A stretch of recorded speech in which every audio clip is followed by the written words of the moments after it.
Hello guys. इस video में मैं पढ़ने वाली हूँ ऐसे 220 quality control for an audit of financial statements.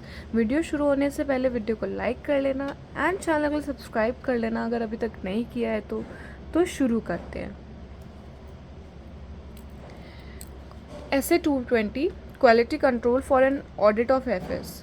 Leadership requirement और 5 तरह के इसमें हो गए। 5 पहले leadership requirement, engagement partner responsibility in relation to FS नहीं in relation to ethical requirements, engagement partner की responsibility in relation to ethical requirements, engagement partner acceptance and continuance of client relationship, engagement partner की responsibility and monitoring।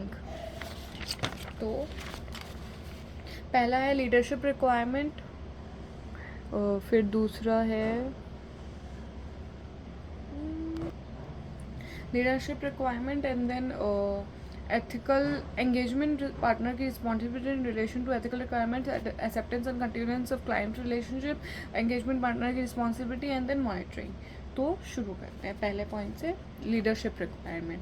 तो engagement partner responsible है for overall quality of audit engagement. Overall quality of audit engagement के लिए engagement partner जो है वो responsible है। अब इम्पॉर्टेंस ऑफ ऑडिट क्वालिटी, 4 तरह की इंपॉर्टेंस है ऑडिट क्वालिटी की। That work is prepared and performed as per legal and regulatory requirements. Work is performed as per legal and regulatory requirements. Report issued is appropriate. Report issued is appropriate. Complies with firm's quality control policies and procedures. Complies with firm's quality control policies and procedures.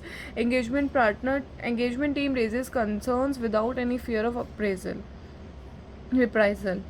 तो 4 quality है। Work is performed as per legal and regulatory requirement, work is performed is appropriate, report issued is appropriate, compliance with form quality control policies and procedures, engagement team raises concerns without any fear of reprisal. Engagement team raises concerns without any fear of reprisal. तो work performed is as per legal and regulatory, report is issued is appropriate, engagement team raises concern without any fear of रिप्रेजल and compliance with firm's quality control policies and procedures. Leadership requirement, engagement partner की responsibility है for overall quality of audit, importance of work is performed as per legal and regulatory requirements, report issued is appropriate, compliance with firm's quality control policies and procedures, engagement team raises concern without any fear of reprisal. Engagement partner's responsibility in relation to ethical requirements. तो पहले पे identify करेंगे threats और independence that are not eliminated और reduce to low level by applying safeguards. Identify threats और independence.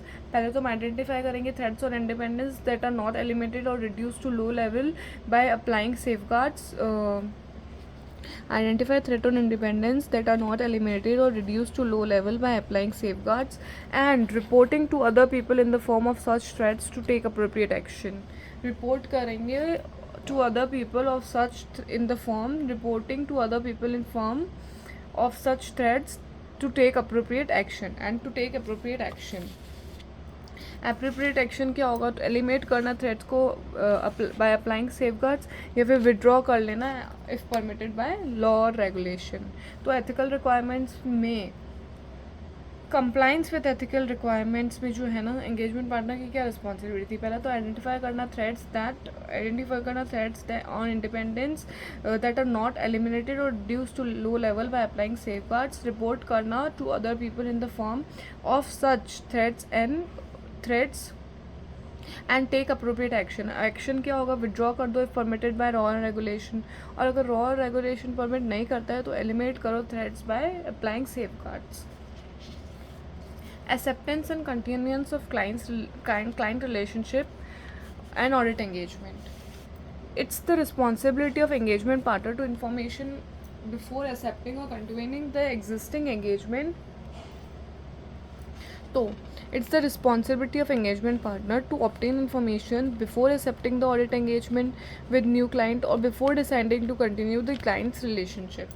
to obtain करना information before accepting the audit engagement with new client or before deciding to continue the client relationship. अब वो information क्या होगी? Integrity of owners, competence and capability of engagement team, engagement teams compliance with ethical requirements and significant matters arise during current or previous engagement। तो 4 तरह की information है: integrity of owners, competence and capability of engagement in compliance with ethical requirements and significant matters arise during the previous और current engagement.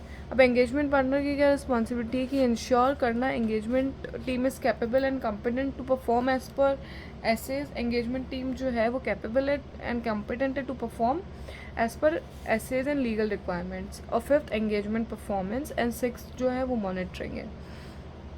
तो engagement performance, it is the responsibility to direct and supervise the engagement team members. ये responsibility होती है engagement partner की to direct and supervise the engagement team members. अब क्या? Ensure करना audit is performed as per SAs and legal requirements regarding the appropriateness of audit report, to review audit deciding before issuing audit report. अब listed entities के लिए engagement partner की responsibility determine करना कि engagement quality control reviewer जो है appoint हो चुका है। Determine if engagement quality control reviewer is appointed. Discuss करना significant matters with significant engagement quality. पहले तो इस एंगेजमेंट क्वालिटी कंट्रोल रिव्यू को अपॉइंट करो, फिर सिग्निफिकेंट मैटर्स इससे डिस्कस करो, फिर डेट नहीं करनी है हमको audit report till the time of engagement quality control review is completed. तो जब तक एंगेजमेंट क्वालिटी कंट्रोल रिव्यू जो है वो कंप्लीट नहीं हो जाती तब तक हमको ऑडिट रिपोर्ट को डेट नहीं करनी है। तो पहले तो डिटरमाइन करो कि एंगेजमेंट क्वालिटी कंट्रोल रिव्यूअर जो है वो अपॉइंट हो चुका है। अगर वो अपॉइंट हो चुका है तो उससे सिग्निफिकेंट मैटर्स डिस्कस करो, और जो ऑडिट रिपोर्ट को है डेट मत करो जब तक engagement quality control review complete नहीं हुआ है। तो ये था ऐसे 220। चैनल को सब्सक्राइब कर लेना एंड वीडियो को लाइक कर लेना एंड जितना हो सके चैनल को शेयर कर देना। This is the best effective revision I can say. तुम लास्ट 1 डे में इसको पढ़ लोगे ना, काफ़ी है, आई एश्योर यू अच्छे मार्क्स स्कोर कर लोगे। मिलते हैं नेक्स्ट वीडियो में न्यू टॉपिक के साथ। और अगर तुम्हारा कोई टॉपिक है जो तुम्हें नहीं समझ आ रहा है तो मेरे को कमेंट में बताओ, मैं ज़रूर तुम्हारा ही टॉपिक लूँगी नेक्स्ट। Bye bye.